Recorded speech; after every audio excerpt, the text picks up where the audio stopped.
comments from the Attorney General, the Governor, and the Mayor, and then open up to the group for questions. Attorney General, we will kick it over to you.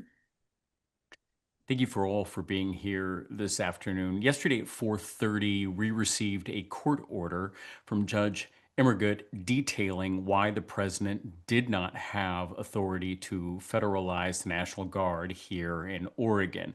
A mere 5.5 hours later, we received notice that California's National Guard was going to be deployed to Portland by President Trump, approximately 300 troops.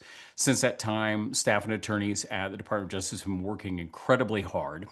And as this press conference is going on right now, we are working to amend our complaint in federal district court to add California as a complainant and file our second temporary restraining order to pause the actions of the President of the United States. What was unlawful yesterday is unlawful today. What was unlawful with the Oregon National Guard is unlawful with the California National Guard. The judge's order was not some minor procedural point for the president to work around like my 14-year-old does when he doesn't like my answers. We need leadership in this country that understands the power of bringing people together to solve our greatest challenges.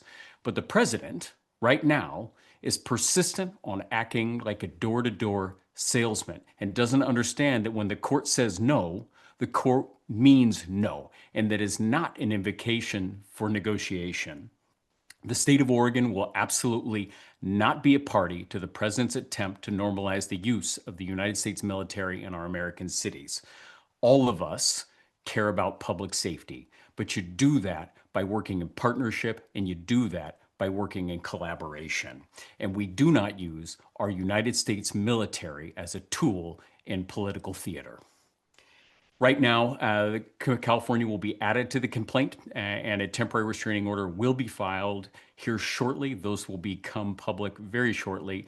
Our intent is to get in front of the judge again as quickly as possible, hopefully as soon as tomorrow, to provide clarification to the federal government that it doesn't matter whether you use the California National Guard or the Oregon National Guard, it is unlawful. The judge was incredibly clear that Portland, Oregon does not need the military to effectuate its safety.